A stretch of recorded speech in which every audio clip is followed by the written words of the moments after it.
ഒരു മദ്യപാനിയെ സംബന്ധിച്ചിടത്തോളം അവൻ്റെ സമ്പാദ്യം എപ്പോഴും കടമ. ആ ഒരു ഗ്ലാസ് കള്ള് മേടിച്ച് അതിനകത്തോട്ട് ചെടയും കഞ്ചാവ് കുള്ളം കൈക്കകത്തിട്ട് നല്ലപോലെ തിരുമ്മിയിട്ട് കള്ളിനകത്തിട്ടിട്ട് തള്ളവരട് കൊണ്ട് അങ്ങോട്ട് ഇളക്കിയിട്ട് പാലിച്ചങ്ങോട്ട് കുടിച്ചു. ആ വാക്ക തിഞ്ഞോട്ടെടുത്ത് ഇവൻ്റെ കഴുത്തങ്ങ് വെട്ടിയാലോ. ആ പായ്ക്കകത്ത് പൊതിഞ്ഞു കെട്ടി മുനിസിപ്പാലിറ്റിക്കാരാണ് കൊണ്ട് അടക്കിയത്, പഞ്ചായത്തുകാരാ കൊണ്ട് അമൃതശരീരം അടക്കിയത്. എൻ്റെ പേരെന്താണ്? എൻ്റെ പേര് മദ്യപാനിയാണെന്ന് പറയുന്ന തമ്പുരാനത്തിൽ. തിരുവചനത്തിൻ്റെ അർത്ഥമോ അതിൻ്റെ ശക്തിയോ അറിയാത്തത് കൊണ്ടല്ലേ നിങ്ങൾക്ക് തെറ്റുപറ്റിയത്. ദൈവാനുഗ്രഹത്തിൻ്റെയും ദൈവകൃപയുടെയും നാളുകളിലൂടെയാണ് നാം ഇപ്പോൾ കടന്നു പോവുക. നല്ല വേനൽക്കാലം കഴിഞ്ഞു, മഴ പെയ്തു, ഒരു തണുപ്പായി, കിണറിലും കുളങ്ങളിലും തോട്ടിലുമൊക്കെ വെള്ളമായി, കറണ്ടിൻ്റെ ഉപയോഗം വളരെ കുറഞ്ഞു. എല്ലാ കാര്യങ്ങളിലും ദൈവം അനുഗ്രഹിച്ച ദിവസങ്ങളിലാണ് നമ്മൾ ഇന്ന് ചിന്തിക്കുന്നത് 19-ാം സങ്കീർത്തനത്തിലെ 12 മുതലുള്ള വാക്യങ്ങളാണ്. എന്നാൽ സ്വന്തം തെറ്റുകൾ മനസ്സിലാക്കാൻ ആർക്ക് കഴിയും? അറിയാതെ പറ്റുന്ന വീഴ്ചകളിൽ നിന്ന് എന്നെ ശുദ്ധീകരിക്കണമേ. ബോധപൂർവം ചെയ്യുന്ന തെറ്റുകളിൽ നിന്ന് ഈ ദാസനെ കാത്തുകൊള്ളണമേ. അവ എന്നിൽ ആധിപത്യം ഉറപ്പിക്കാതിരിക്കട്ടെ, അപ്പോൾ ഞാൻ നിർമ്മലനായിരിക്കും. ഇത് ദാവീദ് പറയുന്ന, ദാവീദ് മഹാരാജാവിൻ്റെ ജീവിതത്തിലെ അനുതാപത്തിൻ്റെ വഴികളിലേക്ക് വരുന്നതിന് മുമ്പുള്ള ഒരു സങ്കീർത്തന ഭാഗമാണ് ഇത്. സ്വന്തം തെറ്റുകൾ ആർക്കാണ് മനസ്സിലാക്കാൻ കഴിയുക? അറിയാതെ പറ്റുന്ന വീഴ്ചകൾ എന്നെ ശുദ്ധീകരിക്കണം. ബോധപൂർവം ചെയ്യുന്ന തെറ്റുകൾ നീ ദാസനെ കാത്തുകൊള്ളണം.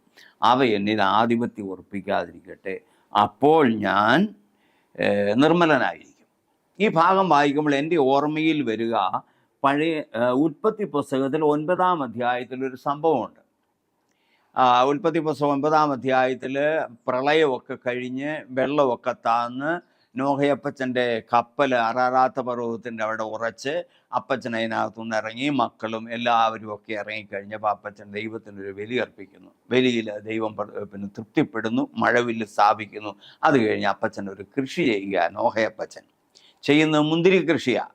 മുന്തിരി കൃഷി ചെയ്ത് മുന്തിരി പിന്നെ വിളവുണ്ടായി. മുന്തിരി കൊണ്ട് പിന്നെ നോഹ വീഞ്ഞുണ്ടാക്കി. ആ വീഞ്ഞ് കുടിച്ച് പൂസായിപ്പോയി. അമിതമായ വീഞ്ഞു കുടിച്ച് നോഹ നഗ്നനായി തൻ്റെ കൂടാരത്തിൽ കിടക്കുക. നോഹ ആരാണെന്നറിയാമോ? ദൈവത്തെ അനുസരിച്ചവൻ, ദൈവത്തിൻ്റെ പ്രവാചകൻ, ദൈവത്തിൻ്റെ അടുത്ത തലമുറയുടെ പ്രാരംഭകനായ പിതാവാ നോഹയപ്പച്ചൻ. ആ നോഹ വീഞ്ഞു കുടിച്ച് ബോധരഹിതനായി തൻ്റെ കൂടാരത്തിൽ കിടക്കുന്നത് നഗ്നനായിട്ടാണ്. നോഹയ്ക്ക് 3 ആൺമക്കളാവുള്ള ഷേം, ഹാം, യാഫേത്ത്. അതിലൊരുവൻ അവിടെ കടന്നു ചെല്ലുകയാണ്. അത് 2-ാമത്തെ മകനാണെന്ന് എനിക്ക് തോന്നുന്നു. 2-ാമത്തെ മകനാണ്. അവിടെ ഷേം, ഹാമാണ്. ഹാം അവിടെ കടന്നു ചെന്ന് നോഹയപ്പച്ചൻ നഗ്നനായിട്ട് കിടക്കുന്ന കാര്യങ്ങൾ തൻ്റെ സഹോദരന്മാരോട് പറയുകയാണ്. മൂത്തവനോടും ഇളയവനോടും പറഞ്ഞിടാ, ദേ കിടക്കുന്നു അപ്പച്ചൻ കള്ളു കുടിച്ച് ബോധമില്ലാതെ അതേ അവിടെ കിടക്കുന്നു എന്ന് പറഞ്ഞു. ഹാമാണിത് കാണുന്നത്. ഷേം, ഹാം, യാഫേത്ത് നടുക്കത്തെ അവനാണ് കാണുന്നത്. കണ്ടിട്ട് എന്ന് പറഞ്ഞു, അവർ എന്ത് ചെയ്യുന്നറിയാവോ? ചേട്ടനും ഇളയ അനിയനും കൂടെ ഒരു മുണ്ടെടുത്ത് അല്ലെ ഒരു വിരിപ്പെടുത്ത് പുറകോട്ട് നടന്ന് അപ്പൻ്റെ നഗ്നത കാണാതെ ആ തുണി കൊണ്ട് അപ്പൻ്റെ നഗ്നത മറച്ചിട്ട് അവരിഞ്ഞു വന്നു. പിറ്റേ ദിവസം രാവിലെ അപ്പൻ അറിയുന്നു എന്ത്? താൻ മദ്യപിച്ച് സുബോധമില്ലാതെ നഗ്നനായി കിടക്കുകയാണെന്ന് തൻ്റെ 2-ാമത്തെ മകൻ ഈ കൂടാരത്തിലുള്ളവരോടൊക്കെ പറഞ്ഞു. അവിടെ നിന്ന് എഴുന്നേറ്റിരുന്നിട്ട് നോഹ ശപിക്കുന്നത് തൻ്റെ മകനെയല്ല, മകൻ്റെ മകനെയാണ്. ഹാമെന്ന് പറയുന്ന തൻ്റെ മകനെയല്ല ശപിച്ചത്, പിന്നെയോ കാനാൻ എന്ന് പറയുന്ന ഹാമിൻ്റെ മകനെയാണ് ശപിക്കുക. അങ്ങനെയാണ് കാനാൻകാർ ദൈവകൃപയിൽ നിന്ന് വിട്ടുമാറിപ്പോകുന്നവരായി മാറിപ്പോകുന്നതിന് കാരണം പിതാവിൻ്റെ ശാപമാണ്. അതേ പ്രിയമുള്ളവരെ, സുഭാഷിതങ്ങളുടെ പുസ്തകം 23-ാം അധ്യായം 20-ാം വാക്യത്തിൽ ഇങ്ങനെയാണ് എഴുതിയിരിക്കുക: അമിതമായി വീഞ്ഞു കുടിക്കുകയും മാംസം ഭക്ഷിക്കുകയും ചെയ്യുന്നവരുടെ കൂട്ടത്തിൽ പെടരുത്.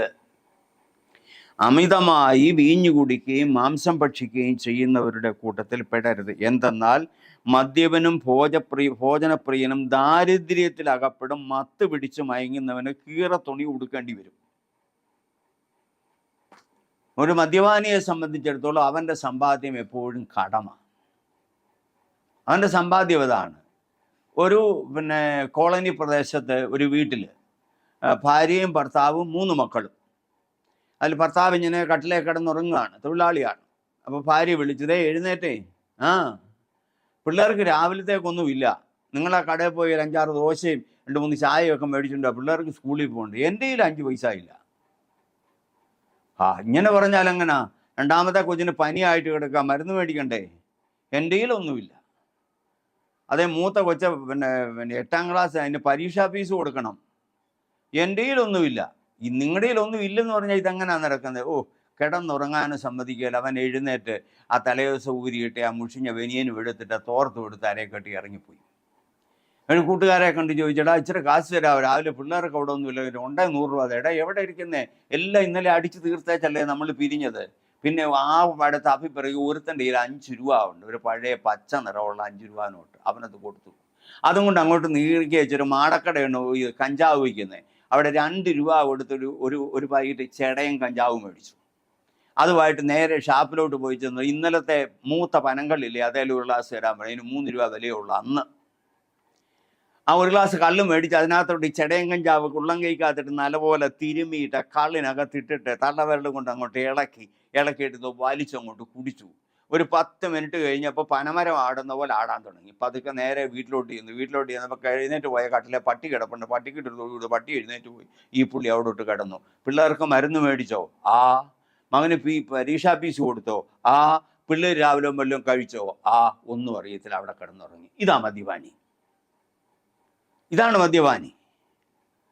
ഒരു ദിവസം പ്രഭാതത്തിൽ എൻ്റെ വീടിൻ്റെ കോളിംഗ് ബെല്ല് അടിച്ചു. ആ കോളിംഗ് ബെല്ലിൻ്റെ സൗണ്ട് ഇതാണ്, പ്രൈസ് ദി ലോർഡ്. അപ്പോൾ എൻ്റെ മോള് എന്ന് കഥ തുറന്നപ്പോൾ ഒരു സ്ത്രീ വന്നിട്ടുണ്ട്. എന്താ വന്ന്? ചാച്ചനെ ഒന്ന് കാണാൻ വന്നതാണ്. കയറിയിരിക്കുക, ചാച്ചനകത്തുണ്ട്. ഞാൻ പള്ളിയിലൊക്കെ പോയിച്ച് വന്നു കഴിഞ്ഞ് ഒരു ചായ എൻ്റെ ഒന്ന് റസ്ക് എൻ്റെ പ്രഭാത ഭക്ഷണം അതും കഴിച്ചിട്ട് ഇങ്ങോട്ട് ഇറങ്ങി വരുന്നു. അവരുടെ അടുത്ത് വന്നിരുന്നു. ചോദിച്ചേട്ടാ, ഇന്നലെ രാത്രി ഞാനൊരു പാപം ചെയ്തത് പറയാൻ വന്നതാണ്. ഞങ്ങൾക്ക് കുമ്പസാരമില്ലാത്ത സഭക്കാരാ ഞങ്ങളെന്ന് പറഞ്ഞു. ഞാൻ പറഞ്ഞു, പാവം ചെയ്ത് എന്നോടാണോ പറയുന്നത്? ഒരു സ്ത്രീ വന്നു പറയാ ഇന്നലെ പാവം ചെയ്തെന്ന് പറഞ്ഞാൽ എന്തായിരിക്കും നമ്മൾ വിചാരിക്കുന്നത്? 6ാം പ്രമാണമാണെന്നല്ലേ വിചാരിക്കുക എന്ന് പറഞ്ഞാൽ അതല്ല ചോദിച്ചേട്ടാ, പറയാം.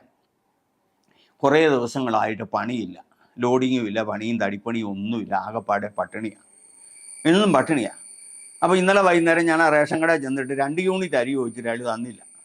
അപ്പോൾ കുറേ ദിവസങ്ങളായിട്ട് പിള്ളേർ കഴിക്കുന്ന കപ്പളങ്ങായ പപ്പായ, അടുത്തൊരു പറമ്പിൽ പപ്പായ നിൽപ്പുണ്ട്. രാത്രിയിൽ ഞാൻ ഈ കരിയില നിറച്ച ചാക്കും ഒരു തോട്ടിയായിട്ട് പോയിട്ട് അവിടെ ചെന്നിട്ട് ഈ കപ്പളങ്ങ കുത്തി, കപ്പളങ്ങ നിലത്ത് വീഴുന്ന ശബ്ദം കേൾക്കാതിരിക്കാനായി കരിയില നിറച്ച ചാക്ക് വെക്കുന്നത്. ആ ചാക്കിൻ്റെ പുറത്താണ് വീഴുന്നത്. ഇത് കൊണ്ടുവന്ന് അരിഞ്ഞ് പുറന്തൊലിയെല്ലാം ചത്തി ചൊനയും കളഞ്ഞിട്ട് വെളുത്തുള്ളിയും കാന്താരിയും കൂടെ ചതച്ചിട്ട് പുഴുങ്ങി പിള്ളേർക്ക് കൊടുക്കും. അതല്ല പിന്നെ എന്താ കൊടുക്കുന്നത്? അരി മേടിക്കാൻ യാതൊരു നിവൃത്തിയില്ല, അയിലൊക്കെ മുഴുവൻ വായ്പ മേടിച്ചിരിക്കുക. അപ്പോഴാണ് ഈ മനുഷ്യൻ ഒരു ദിവസം ഇന്ന് പണിയുണ്ടെന്ന് പറഞ്ഞ്, ഇന്നലെ പണിയുണ്ടെന്ന് പറഞ്ഞ് രാവിലെ എഴുന്നേറ്റ് പോയി. അപ്പം ഞാൻ വിവരമെല്ലാം പറഞ്ഞാൽ വിട്ടത്. പള്ളിയിൽ പോയിട്ട് തന്നെ ദിവസങ്ങൾ ഒരുപാടായി, ഒന്നുമില്ല. ഉടുത്തോണ്ട് കെട്ടിക്കൊണ്ടൊക്കെ പോകാൻ എന്തെങ്കിലും വേണ്ടേ? ഒന്നുമില്ല. അയാൾ പണിയും കഴിഞ്ഞു വന്നത് തിണ്ണയിലൊരു ശബ്ദം കേട്ടു. ആ ശബ്ദം കേട്ടപ്പോൾ ഞാൻ പതുക്കെ എൻ്റെ ഓട്ടുവിളക്ക് കത്തിച്ച് വാട്ടവിളക്ക് കത്തിച്ച് വീടിൻ്റെ കതകിൻ്റെ കൊളുത്തെടുക്കുന്നതിന് മുമ്പ് ഒരു കാര്യം കൂടെ ചെയ്തു. വലത്തെ കൈ വാക്കത്തെയും കൂടെ എടുത്തു. മദ്യപാനിയുടെ ഭവനത്തിൻ്റെ പ്രത്യേകത അതാ. അവൻ കുടിച്ച് പൂസായി കഴിയുമ്പോൾ അവനെ വീട്ടിൽ കൊണ്ടാക്കാൻ പറ്റുന്ന നല്ല സമരിയാക്കാരുണ്ട്, അവർക്കുള്ളതായി വാക്കത്തി. കയറി വന്നപ്പോൾ തിണ്ണയിൽ ഇങ്ങനെ കിടപ്പുണ്ട്, പകുതി മീറ്റത്തും പകുതി തിണ്ണയിലുമായിട്ട് ഭർത്താവ് എന്ന് പറയുന്ന മഹാമാന്യൻ കിടപ്പുണ്ട്. അവർ ആ വിളക്ക് അവിടെ താഴെ വെച്ച് വാക്കത്തി എന്താ വെച്ചാൽ കാല് പിടിച്ച് വെച്ചിട്ട് ആ വാക്കത്തി ഇങ്ങോട്ട് എടുത്ത് ഇവൻ്റെ കഴുത്തങ്ങ് വെട്ടിയാലോ. 3-4 ദിവസമായി കപ്പളങ്ങ മാത്രം തിന്ന് 2-3 കുഞ്ഞുങ്ങൾ പെരയ്ക്കകത്ത് കിടക്കുന്നു. ഞാൻ രാവിലെ പറഞ്ഞു, ഇത് ഓർക്കാതെ കള്ളു കുടിച്ചേച്ച് വന്നല്ലേ ഇന്നത്തെ ഒരു ദിവസമായിട്ട് പണിത്. അതായത് 30 വർഷങ്ങൾക്ക് മുമ്പ് ഒരു ലോഡിങ്ങുകാരൻ തേക്കും തടി കെട്ടിയാൽ അവൻ്റെ അന്നത്തെ പണിക്കൂലി 1000 രൂപയാ അവനായി വന്ന് കിടക്കുന്നേ. വെട്ടുകത്തി ഓങ്ങിയപ്പോൾ തന്നെ അവനിങ്ങനെ നേരെ കിടന്ന് ചിരിച്ചു. ആ ഉറക്കത്തിൽ അവൻ ആ ലഹരിയിൽ അവനൊന്ന് ചിരിച്ചു. അവൾ ആ വാക്കത്തി താഴെ വെച്ചിട്ട് അവിടെ 2-3 പ്രാവശ്യം വാക്കത്തി എടുത്തിട്ട് അവൾ എറിഞ്ഞു. അപ്പോൾ ഒരു കാര്യം ഓർത്തു. അവനെ കല്യാണം കഴിച്ച് ആദ്യ രാത്രിയിൽ അവനൊരു കാര്യം പറഞ്ഞു, എനിക്ക് വിദ്യാഭ്യാസമില്ല, വിവരമില്ല, ഞാൻ പഠിച്ചിട്ടില്ല, എൻ്റെ കയ്യിൽ തെറ്റുകളും കുറ്റങ്ങളും കുറവുകളും ഒരു നീ എന്നെ ഉപേക്ഷിച്ചേച്ച് പോകരുത്, എനിക്ക് വേറെ ആരുമില്ല. അന്ന് പറഞ്ഞ കാര്യം ഞാൻ ഓർത്തു. പിന്നെ ഞാനൊരു തലയണ വെച്ചെടുത്ത് കൊടുത്തിട്ട് ഒരു പുതപ്പിച്ചിട്ട് ഞാൻ കയറി കിടന്നിട്ട് ആ 3 പ്രാവശ്യം അയാളെ വെട്ടിക്കൊല്ലാൻ ഒരുങ്ങിയില്ല. ആ സങ്കടം പറയാനാണ് ഞാൻ വന്നേ. 3 മക്കളെ അമ്മയുടെ ഒരു സങ്കടമായത്. ഇത് മദ്യം വിൽക്കുന്നവരറിയുന്നില്ല. ഇത് മദ്യത്തിന്റെ വരുമാനം കൊണ്ട് ജീവിക്കുന്നവരറിയുന്നില്ല. ആർക്കും ഇത് അറിഞ്ഞുകൂടാ. മദ്യം വിറ്റഴിക്കുമ്പോൾ അതിൻ്റെ പുറകിൽ ഒഴുകുന്ന പിന്നെ പിന്നെ പിന്നെ പിന്നെ കുടുംബങ്ങളുടെ കണ്ണുനീര്, ഓരോ ഈസ്റ്റർ കഴിയുമ്പോഴും, ഓരോ ക്രിസ്മസ് കഴിയുമ്പോഴും, ഓരോ ഓണം കഴിയുമ്പോഴും, ഓരോ വിഷു കഴിയുമ്പോഴും പേപ്പറിൽ നമുക്ക് കാണാം ഇത്ര കോടി രൂപയുടെ മദ്യം വിറ്റു. ആ വിറ്റ രൂപയുടെ പുറകിൽ ഒരുപാട് കണ്ണുനീരുണ്ട് പ്രിയമുള്ളവരെ, ഒരുപാട് കണ്ണുനീര്. ഒരു ഡിസംബർ മാസം 25-ാം തീയതി രാവിലെ ഞാൻ താമസിക്കുന്ന നാട്ടിൽ സുവിശേഷ വേലയ്ക്ക് പോകാനായിട്ട് വഴിയിൽ വന്ന് അച്ഛൻ ടീമുമായിട്ട് വരും. ഫാദർ സെബാസ്റ്റ്യൻ വെച്ചുകൊണ്ടച്ഛൻ. അച്ഛൻ വരുന്നത് കാത്തു നിൽക്കുക. കോട്ടയം ടൗണിൽ അന്ന് പുറമ്പോക്കിൽ റെയിൽവേ ട്രാക്കിൻ്റെ അവിടെ ഒരു പ്രോഗ്രാം വെച്ചിട്ടുണ്ട്. അതിന് പോകാനായിട്ട് ഞാൻ അങ്ങനെ നിൽക്കുമ്പോൾ പുറകിൽ നിന്നൊരു മുരടനക്കം കേട്ട് ആരോ ചുമയ്ക്കുന്നു. ഞാനൊന്ന് തിരിഞ്ഞു നോക്കിയപ്പോൾ എൻ്റെ കൂടെ പഠിച്ചവൻ, എൻ്റെ ബെഞ്ചിൽ എൻ്റെ കൂടെ ഇരുന്ന് പഠിച്ചവൻ, അവന് ഞാൻ തൊണ്ട കഴിച്ചിട്ട് കഴിഞ്ഞിട്ടാ ജോയി എന്തോ ജോയി എന്ന് തന്നെ ഞാൻ വിളിക്കുന്നില്ല, നീ ഇപ്പോൾ സുവിശേഷനായിട്ട് ജോയി സാറേ എന്ന് എന്നെ വിളിച്ചിട്ട് പറഞ്ഞു, ഞാൻ ഇന്നലെ വൈകിട്ടൊന്നും കഴിച്ചില്ല, ഇന്നും ഒന്നും കഴിച്ചില്ല, എനിക്ക് കാപ്പ് കുടിക്കാൻ ഇച്ചിരി പൈസ തരാം. എനിക്ക് കാപ്പ് കുടിക്കാനാണോ കള്ളു കുടിക്കാനാണോ? അപ്പോൾ അവൻ വീണ് അവൻ്റെ നെറ്റിയുടെ അവിടെ സൈഡിലത്തെ തൊലി, കൈമുട്ടയിലെ തൊലി, കാൽമുട്ടയിലെ തൊലി എല്ലാം പോയിരിക്കുക. അവനെ ഞാൻ 3 പ്രാവശ്യം കൊണ്ടുവന്ന് എൻ്റെ കൂട്ടുകാരനെ കൊണ്ടുവന്ന് ഞാൻ ധ്യാനം കുടിപ്പിച്ചു. 15 ദിവസം ചികിത്സയ്ക്ക് ഏൽപ്പിച്ചു. എന്നിട്ടെങ്ങും അവൻ രക്ഷപ്പെട്ടിട്ടില്ല. അവൻ്റെ ഭാര്യയും അവൻ്റെ കുഞ്ഞുങ്ങളും അവനെ വിട്ടിട്ട് പോയി. ആരുമില്ലവന്. അപ്പം ഞാൻ പറഞ്ഞു, ഞാൻ കാശ് തരാം, പക്ഷേ മദ്യപിക്കരുത്. ഇല്ല, മദ്യപിക്കാനല്ല, ഭക്ഷണം കഴിക്കാൻ ആരും തന്നില്ല. അങ്ങ് പാലത്തിൻ്റെ അവിടം തൊട്ട് ഈ കുരിശങ്ക വരെ ഞാൻ അന്വേഷിച്ചിട്ട് ആരും എനിക്ക് 50 രൂപ തന്നില്ല എന്ന് പറഞ്ഞു. ഞാൻ എൻ്റെ കയ്യിൽ നിന്ന് വണ്ടിക്കൂലിയുടെ ബാക്കി ഉണ്ടായിരുന്ന പൈസ എടുത്ത് കയ്യിലേക്ക് കൊടുത്തു പോയി. അന്ന് രാത്രിയിൽ ശുശ്രൂഷം കഴിഞ്ഞ് വീട്ടിൽ വന്ന് പിറ്റേ ദിവസം പ്രിയായിരുന്നു. അതിൻ്റെ പിറ്റേ ദിവസം തിങ്കളാഴ്ച രാവിലെ എനിക്കൊരു 2 സൈഡ് വീലുള്ള ഒരു സ്കൂട്ടർ ഉണ്ടായിരുന്നു. ആ സ്കൂട്ടറെ ഞാൻ വരുമ്പോൾ ഒരു കടയുടെ മുമ്പിൽ കുറേ പേര് തടിച്ചുകൂടി നിൽക്കുന്നു. ഞാനവിടെ സ്കൂട്ടർ നിർത്തി, എന്നാ സംഭവം എന്ന് ചോദിച്ചാൽ, അയ്യോ ഒരാൾ വടിയായിട്ട് കിടപ്പുണ്ട് ചോദിച്ചേട്ടാ ഇവിടെ എന്ന് പറഞ്ഞു. ഞാൻ നോക്കിയപ്പോൾ തലേ ദിവസം എന്നോട് കാപ്പി കുടിക്കാൻ കാശ് മേടിച്ചുകൊണ്ട് പോയ എൻ്റെ സഹോദരനാണ്. ആ പായ്ക്കകത്ത് പൊതിഞ്ഞു കെട്ടി മുനിസിപ്പാലിറ്റിക്കാരാണ് കൊണ്ട് അടക്കിയത്, പഞ്ചായത്തുകാരാ കൊണ്ട് മൃതശരീരം അടക്കിയത്. ഇത് പരിശുദ്ധാത്മാവിൻ്റെ ആലയമാണ്. ഇത് മാമോദിസ സ്വീകരിച്ചതാ, സൈഡലേവനം സ്വീകരിച്ചതാ, ആദ്യ കുർബാന കൈക്കൊണ്ടതാ, പള്ളി വെച്ച് കല്യാണം കഴിച്ചതാ. പക്ഷെ അതിന് അടക്കപ്പെട്ടത് പൊതു ശ്മശാനത്തിലാണ്. പ്രിയമുള്ളവർ, ഒരു മദ്യപാനിയുടെ അവസ്ഥയെക്കുറിച്ചാണ് ഞാൻ വിശുദ്ധ ലൂക്കായുടെ സുവിശേഷം 21-ാം അധ്യായം 34-ാം വാക്യത്തിൽ സുഖലോലുപത, മദ്യാസക്തി, ജീവിത വ്യഗ്രത ഇവകളാൽ അവരുടെ മനസ്സ് ദുർബലമാകുന്നു. കള്ളുകൂടിയൊക്കെ കഴിഞ്ഞ് വീട്ടിൽ വന്ന് മേളോ എല്ലാം കഴിഞ്ഞ് കിടന്നു കഴിഞ്ഞ് വെളുപ്പാങ്കാലത്ത് എഴുന്നേറ്റിട്ട് പറയും, ഇനി ഞാൻ കള്ളു കുടിക്കുകയില്ല. ഭാര്യയുടെ തല കൈവച്ച് സത്യം ചെയ്യും, ദൈവത്തെ വിളിച്ച് സത്യം ചെയ്യും, മക്കളെ വിളിച്ച് സത്യം ചെയ്യും. പക്ഷേ ഒരു കാരണവശാല സത്യത്തിൽ നിന്ന് അവരുടെ മനസ്സ് ദുർബലമായതുകൊണ്ടാണ്. അതുകൊണ്ടാണ് ആ രീതിയിൽ വിശുദ്ധ ലൂക്കായുടെ സുവിശേഷം 4-ാം അധ്യായത്തിലെ 16 മുതലുള്ള വാക്യങ്ങൾ നമ്മൾ വായിക്കുമ്പോൾ അവിടെ എഴുതിയിട്ടുണ്ട്, അവരുടെ സിനഗോഗിൽ പതിവ് പോലെ അവൻ വായിക്കാൻ എഴുന്നേറ്റ് നിന്നു. യേശയ്യായുടെ പുസ്തകം കൊടുത്തു. പുസ്തകം തുറന്ന് അവൻ ഇപ്രകാരം കർത്താവിൻ്റെ ആത്മാവൻ്റെ മേലുണ്ട്, ദരിദ്രരോട് സുവിശേഷം പ്രസംഗിക്കാൻ, ബന്ധിതർക്ക് മോചനവും അന്തർക്ക് കാഴ്ചയും അടിച്ചമർത്തപ്പെട്ടവർക്ക് സ്വാതന്ത്ര്യവും നൽകുവാനത്രേ ഞാൻ ക്രിസ്തുവിൻ്റെ മുമ്പിൽ അഭയം പ്രാപിച്ചാൽ, ക്രിസ്തുവിൻ്റെ മുമ്പിൽ ചെന്ന് മുട്ടുമടക്കിയാൽ ഈ മദ്യപാനത്തിൽ നിന്നെ വിടുവിക്കുവാൻ, ഈ തഴക്കദോഷത്തിൽ നിന്ന് വിടുവിക്കുവാൻ, നിന്റെ ഈ തകർന്ന ജീവിതത്തിൽ നിന്നെ വിടുവിക്കുവാൻ, ദൈവാനുഗ്രഹവും ദൈവകൃപയും ഇല്ലാത്ത നിന്റെ ജീവിതത്തിൽ നിന്ന് വിടുവിക്കുവാൻ ക്രിസ്തുവിന് സാധിക്കും. അതാണ് വളരെ വ്യക്തമായി നാം കാണുക. യോഹന്നാന്റെ സുവിശേഷം 5-ാം അധ്യായത്തിൽ ഒരു പിശാചുബാധിതനോട് ക്രിസ്തു ചോദിക്കുന്ന ചോദ്യമുണ്ട്, നിന്റെ പേരെന്താ? നിനക്ക് സുഖമാകാൻ ആഗ്രഹിക്കുന്നു എന്നാണ് ചോദിക്കുന്നത്. ബെത്സൈദാ കുളകര കിടന്ന രോഗിയോട് കർത്താവ് ചോദിക്കും, നീ സുഖം പ്രാപിക്കാൻ ആഗ്രഹിക്കുന്നു, നീ മദ്യപാനം നിർത്തിയിട്ട് എത്ര വർഷം ആയിക്കോട്ടെ, 30-40 വർഷമാകട്ടെ, സുഖം പ്രാപിക്കാൻ ആഗ്രഹിക്കുന്നു എങ്കിൽ, മർക്കോസിന്റെ സുവിശേഷം 5-ാം അധ്യായത്തിൽ പിശാചുബാധിതനോട് ക്രിസ്തു ചോദിക്കുന്നൊരു ചോദ്യമുണ്ട്, നിന്റെ പേരെന്താണ്? എൻ്റെ പേര് മദ്യപാനിയാണെന്ന് പറയണം തമ്പുരാന്റെ തിരുമുമ്പിൽ. ദൈവത്തിൻ്റെ തിരുമുമ്പിൽ പറയണം, ഞാൻ മദ്യപാനിയാണ്, കർത്താവേ എന്നിൽ നിന്ന് ഇത് വിടുവിക്കണമെന്ന് പറഞ്ഞാൽ ദൈവത്തിൻ്റെ ആത്മാവ് നിന്റെ മേൽ ഇറങ്ങി വരും. സിഹിയോൻ മാളികയിൽ അപ്പസ്തോലന്മാരുടെ മേൽ അഗ്നിനാവിൻ്റെ രൂപത്തിൽ ഇറങ്ങി വന്ന് എല്ലാ കളങ്കങ്ങളും കഴുകിക്കളഞ്ഞ് ദൈവത്തിൻ്റെ മുത്തുപോലെ നിന്നെ ആക്കി മാറ്റാൻ ഈ ക്രിസ്തുവിൻ്റെ ആത്മാവിന് സാധിക്കും. അതുകൊണ്ടാണ് മത്തായിയുടെ സുവിശേഷം 22-ാം അധ്യായം 29-ാം വാക്യത്തിൽ പറഞ്ഞ്, തിരുവചനത്തിൻ്റെ അർത്ഥമോ അതിൻ്റെ ശക്തിയോ അറിയാത്തത് കൊണ്ടല്ലേ നിങ്ങൾക്ക് തെറ്റ് പറ്റിയത്. പ്രിയ മദ്യപിക്കുന്ന സഹോദര, ഈ വീഡിയോ കാണുന്നയാൾ നിങ്ങൾ ആരെങ്കിലും മദ്യപാനികളാണെങ്കിൽ നിങ്ങൾ ഏറ്റവും അടുത്ത നിമിഷത്തിൽ ഒരു നല്ലൊരു ധ്യാനത്തിൽ പങ്കെടുക്കുക.